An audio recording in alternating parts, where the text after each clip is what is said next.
আপনারা কি জানেন কিয়ামতের ময়দানে কোন ইমানদারকে, কোন মানুষকে আল্লাহ তাআলা কোন হিসেব করে বিনিময় দিবেন না, বিনা হিসাবে দিবেন, যে হিসাব নিকাশ নাই, বিনা হিসাবে ঢেলে দিবেন আল্লাহ তাআলা কাকে জানেন? একমাত্র ব্যক্তি সবরকারী। কোন ব্যক্তি? যে অসুখে সবর করেছে, বিপদ আপদে সবর করেছে, মানুষের কটুকতায় সবর করেছে, অসুখ বিসুখে সবর করেছে, মুসিবতে সবর করেছে, ধৈর্যের পাহাড় হয়েছে, ধৈর্য ধারণ করেছে, সবর করে ঢোক গিলেছে, সবর করে নিজেকে নিয়ন্ত্রণ করেছে, কোনো কষ্টে হাহুতাশ করে নাই, নাশুকুরি করে নাই, আল্লাহর কুফরি করে নাই, গালিগালাজ করে নাই, মুখ খারাপ করে নাই, ভাঙচুর করে নাই, নিজেকে নিয়ন্ত্রণ করতে পারছে, ধৈর্য ধারণ করতে পারছে, ধৈর্যের ঢোক গিলতে পারছে যে ব্যক্তি, এই ব্যক্তি সম্পর্কে আল্লাহ বলেছেন ইন্নামা ইউওয়াফাস সাবিরুনা আজরাহুম বিগাইরি হিসাব। সবরকারীদের বিনিময় আল্লাহ রাব্বুল আলামিন কিয়ামতের ময়দানে কোনো হিসাব নিকেশ করা ছাড়া, তুমি নামাজ কয় ওয়াক্ত পড়ছো, রোজার কতগুলোর সওয়াব পাবা, সুবহানাল্লাহ কতবার পড়ছো, আলহামদুলিল্লাহ কতবার পড়ছো, কয়বার কোরআন খতম দিছো, কয়বার কি ভালো কাজ করছো, এই সমস্ত হিসাব নিকেশ নাই বান্দা। তুমি সারা জীবন সবর করেছো, সব ক্ষেত্রে সবর করেছো, আজকে তোমার দেওয়ার ক্ষেত্রে কোনো হিসাব নিকেশ নাই, বিনা হিসাবে আল্লাহ তাআলা ঢাইলা দিবেন। সবর করবো তো ইনশাআল্লাহ। বাংলা একটা প্রবাদ আছে, সবুরে মেওয়া ফলে। সবুরে মেওয়া ফলে। মেওয়া মানে বুঝেন? মেওয়া মানে ফল।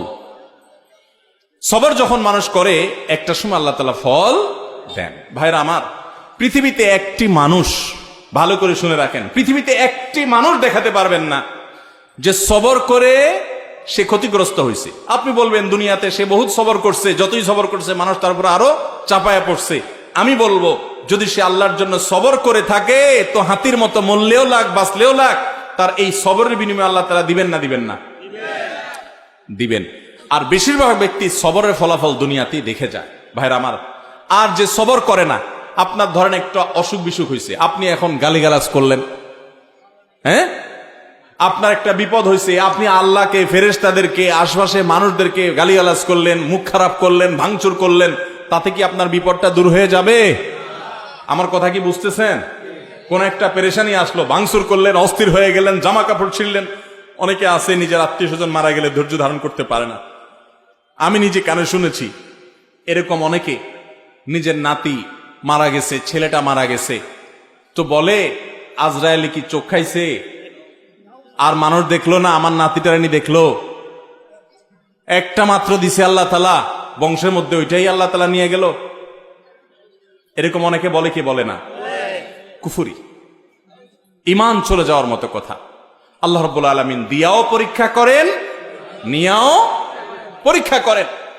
দেওয়ার পরও মনটাকে ছোট করে আল্লাহর দিকে শুকরিয়া আদায় করে নিজে অবনত থাকা, এটা হলো পরীক্ষা জেতার পথ।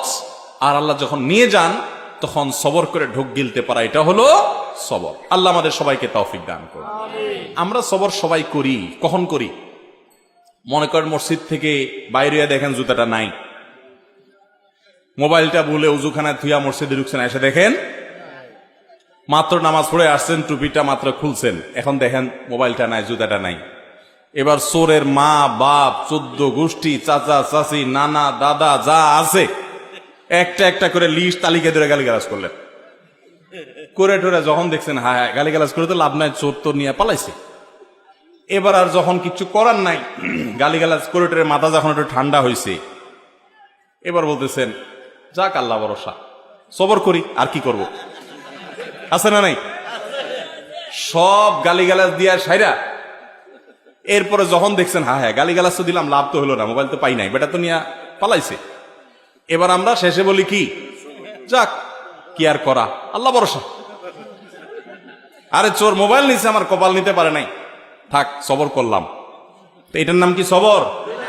নবী করিম সাল্লাল্লাহু আলাইহি ওয়াসাল্লাম বলেছেন ইন্নামাস সাবরু ইনদা সাদমাতিল উলা।